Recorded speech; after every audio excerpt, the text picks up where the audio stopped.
Hello दोस्तों, स्वागत है हमारे इस चैनल संध्या साइंस क्लासेस पर। कैसे हैं आप लोग। मैं उम्मीद करती हूँ आप सभी मस्त और स्वस्थ होंगे और अपने पढ़ाई पर ध्यान दे रहे होंगे। तो आज की इस वीडियो में हम क्लास 12 का हिंदी काव्य खंड का तीसरा नंबर चैप्टर तुलसीदास के पद पढ़ेंगे। इसका सब्जेक्टिव क्वेश्चन आंसर 2024 एग्जाम के लिए करेंगे। तो आइए, पहला प्रश्न है इस चैप्टर का। प्रथम पद में तुलसीदास ने अपना परिचय किस प्रकार दिया है, लिखिए। उत्तर। प्रथम पद में तुलसीदास ने अपने विषय में हीन भाव प्रकट किया है। अपनी भावना को व्यक्त करते हुए कहते हैं कि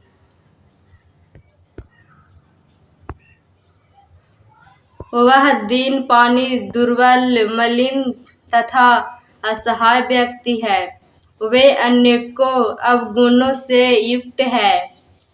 अंगहीन से उनका आशय संभवतः असहाय होने से है। तो आप लोग का पहला नंबर प्रश्न का क्वेश्चन आंसर कंप्लीट करा चुके। अब अगला है दूसरा नंबर। कब हुक के अम्ब अवसर पाई। यहाँ आम संबोधन किसके लिए है, इससे संबोधन का मर्म स्पष्ट करें। उत्तर। उपर्युक्त पंक्ति में अम्ब का संबोधन सीता माँ के लिए किया गया है। गोस्वामी तुलसीदास ने सीता जी को समान सूचक शब्द अम्ब के द्वारा उनके प्रति सम्मान की भावना प्रदर्शित की है। तो आप लोग का दूसरा नंबर प्रश्न का भी क्वेश्चन आंसर करा दिए।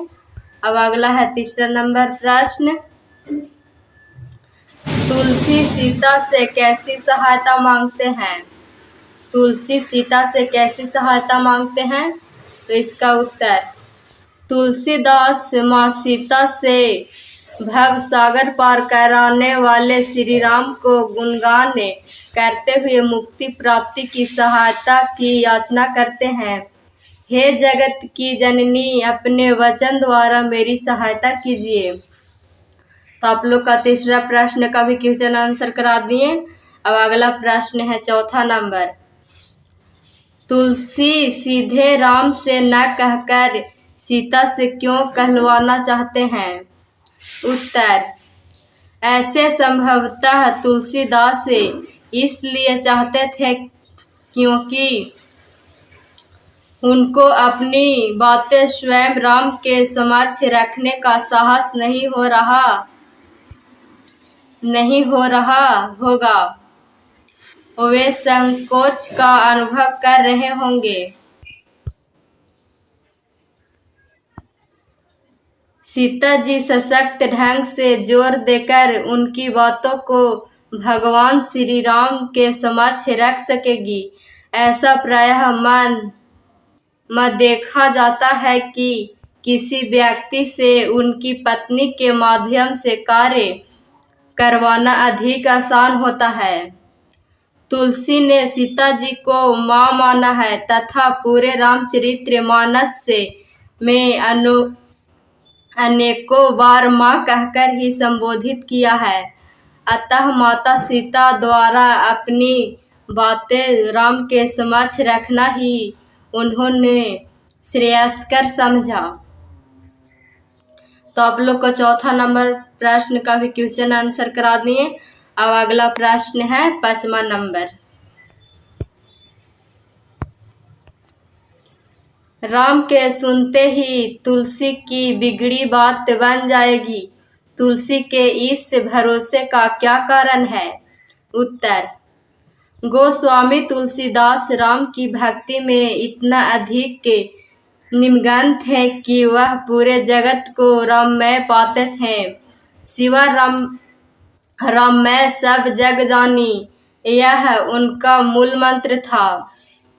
अतः उनका यह दृढ़ विश्वास था कि राम दरबार पहुँचते ही उनकी बिगड़ी बातें बन जाएंगे, अर्थात राम जयो ही उनकी बातें को जान जाएंगे, उनकी समस्याओं एवं कष्टों से परिचित होंगे, वे इसका समाधान कर देंगे, उनकी बिगड़ी हुई बातें बन जाएंगे। तो आप लोग को 5वां नंबर प्रश्न का भी क्वेश्चन आंसर करा दिए हैं। अब अगला प्रश्न है 6ठा नंबर। दूसरे पद में तुलसी ने अपना परिचय किस तरह दिया है, लिखिए। उत्तर। दूसरे पद में तुलसीदास ने अपना परिचय बड़ी बड़ी ऊंची बातें करने वाला अधम क्षुद्र जीव कहा है। छोटा मुंह बड़ी बातें बड़बोला करने वाला व्यक्ति के रूप में स्वयं को प्रस्तुत किया है, जो कोढ़े में खाजे खुजली की तरह है। तो आप लोग का 6ठा नंबर प्रश्न का भी क्वेश्चन आंसर करा दिए। अब आप लोग का अगला प्रश्न है 7वां नंबर। दोनों पदों में किस रस की व्यंजना हुई है। उत्तर। दोनों पदों में भक्ति रस की व्यंजना हुई है। तुलसीदास ने मर्यादा पुरुषोत्तम राम तथा जगत जननी सीता की स्तुति तथा भक्ति भाव की अभिव्यक्ति इन पदों में की है। तो आप लोग का 7वां नंबर प्रश्न का भी क्वेश्चन आंसर करा दिए। अब आप लोग का अगला प्रश्न है 8वां नंबर। तुलसी के हृदय में किसका डर है। उत्तर। तुलसी की दयनीय अवस्था में उनके सगे संबंधियों आदि किसी ने भी उनकी सहायता नहीं की। उनके हृदय में इसका संताप था। इससे मुक्ति पाने के लिए उन्हें संतों की शरण में जाना पड़ा और उन्हें वहां इसका आश्वासन भी मिला कि श्री राम की शरण में जाने से सब संकट दूर हो जाते हैं। तो आप लोग का 8वां नंबर प्रश्न का भी क्वेश्चन आंसर करा दिए। अब आप लोग का अगला प्रश्न है 9वां नंबर। राम स्वभाव से कैसे हैं, पठित पदों के आधार पर बताइए। उत्तर। प्रस्तुत पदों में राम के लिए संत तुलसीदास जी ने कई शब्दों का प्रयोग किया है, जिससे राम के चारित्रिक गुणों के बारे में जानकारी प्राप्त होती है। श्री राम को कवि ने कृपालु कहा है। श्री राम का व्यक्तित्व जन जीवन के लिए अनुकरणीय और वंदनीय है। प्रस्तुत पदों में तुलसी ने राम की कल्पना मानव और मानवेतर दो रूपों में की है। राम के कुछ चरित्र प्रगट रूप में और कुछ चरित्र गुप्त रूप में दृष्टिगत होता है। उपर्युक्त पदों में परब्रह्म राम और दाशरथी राम के व्यक्तित्व की व्याख्या की है। राम में सर्वश्रेष्ठ मानव गुण है। राम स्वभाव से ही उदार और भक्त वत्सल हैं। दाशरथी राम को दानी के रूप में तुलसीदास जी ने चित्रण किया है। पहली कविता में प्रभु बिगड़ा काम बनाने वाले भावना आदि शब्द श्री राम के लिए आए हैं। इन शब्दों द्वारा परब्रह्म अलौकिक प्रतिभा संपन्न श्री राम की चर्चा है।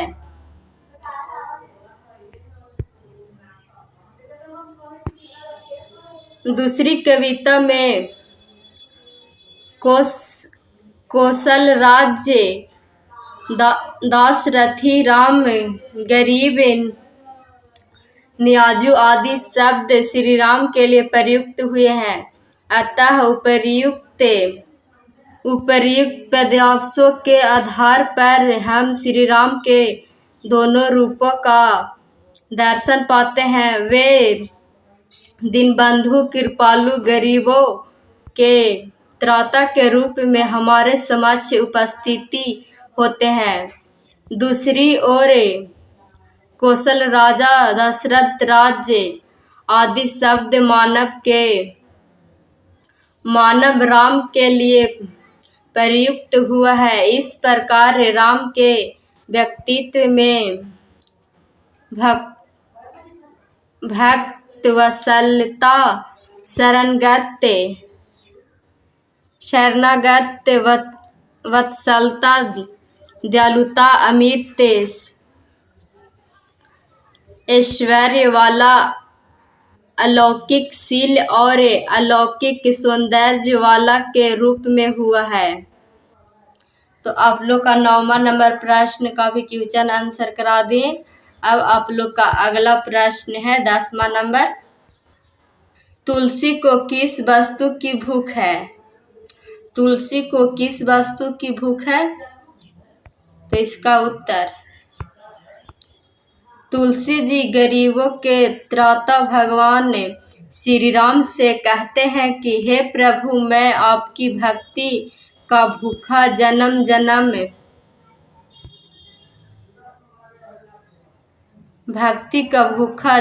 जन्म से हूँ। मुझे भक्ति में अमृत का पान कराकर सुधा की तृप्ति कराइए। तो आप लोग का 10वां नंबर प्रश्न का भी क्वेश्चन आंसर करा दिए। आप लोग का अगला प्रश्न है 11वां नंबर। पठित पदों के आधार पर तुलसी की भक्ति भावना का परिचय दीजिए। उत्तर प्रस्तुत पद्यांशों में कवि तुलसीदास ने अपनी दीनता तथा दरिद्रता में मुक्ति पाने के लिए माँ सीता के माध्यम से प्रभु श्री राम के चरणों में विनय से युक्त प्रार्थना प्रस्तुत करते हैं। वे स्वयं को प्रभु का दास कहते हैं। नाम ले भैरे उदर द्वारा स्पष्ट हो जाता है कि श्री राम के नाम जप ही उनके लिए सब कुछ है। नाम जप उनकी लौकिक भूख भी मिट जाती है। संत तुलसीदास में अपने को अनाथ कहते हुए कहते हैं कि मेरी व्यथा गरीबी की चिंता श्री राम के सिवा दूसरा कौन बुझेगा। श्री राम ही एकमात्र कृपालु है जो मेरी बिगड़ी बात बनाएंगे। माँ सीता से तुलसीदास जी प्रार्थना करते हैं कि हे माँ, आप मुझे अपने वचन द्वारा सहायता कीजिए, यानी आशीर्वाद दीजिए कि मैं भवसागर पार करने वाले श्री राम का गुणगान सदैव करता रहूं। दूसरे पद्यांश में कवि अत्यंत ही भावुक होकर प्रभु से विनती करता है कि हे प्रभु, आपके सिवा मेरा दूसरा कौन है जो मेरी सुध लेगा। मैं तो जन्म जन्म का आपकी भक्ति का भूखा हूँ। मैं तो दिनहीन दरिद्र हूँ। दिनहीन दरिद्र हूँ। मेरी दयनीय अवस्था पर करुणा कीजिए ताकि आपकी भक्ति में सदैव तल्लीन रह सकूं। तो आप लोग का 11 नंबर प्रश्न का भी क्वेश्चन आंसर करा दिए। अब आप लोग का लास्ट प्रश्न है इस चैप्टर का 12 नंबर। प्रथम पद का भावार्थ अपने शब्दों में लिखिए। उत्तर। प्रथम पद में तुलसीदास सीता जी को माँ कहकर संबोधित करते हैं। वे कहते हैं कि माँ, जब कभी आप उचित अवसर समझे तब कोई करुण प्रसंग चलाकर श्री राम की दयामन्ह स्थिति में मेरी याद दिलाने की कृपा करना। तुलसीदास अपनी दयनीय स्थिति श्री राम को बताकर अपनी बिगड़ी बातें बना चाहते हैं, अर्थात तो वे अपने दुर्दिनों का नाश करना चाहते हैं। और वे माँ से अनुनय विनय करते हैं कि वे ही उन्हें इस भवसागर से पार करा सकती है। वे कहते हैं कि हे माँ, मेरा उद्धार तभी होगा जब आप श्री राम से मेरे लिए अनुनय विनय करके मेरा उद्धार करवाओगी। उन्हें श्री राम पर अटूट श्रद्धा तथा विश्वास है। काव्य खंड का तीसरा चैप्टर में कुल 12 सब्जेक्टिव प्रश्न करा दिए हैं जो एग्जाम के दृष्टि से बहुत इम्पोर्टेंट है। तो आज तक बस इतना ही। तब तक के लिए धन्यवाद। मिलते हैं अगले वीडियो में। अगर मेरा वीडियो पसंद आया हो तो इसे लाइक और इस चैनल पर नए होंगे तो सब्सक्राइब और अपने दोस्तों में ज़रूर शेयर करें। धन्यवाद।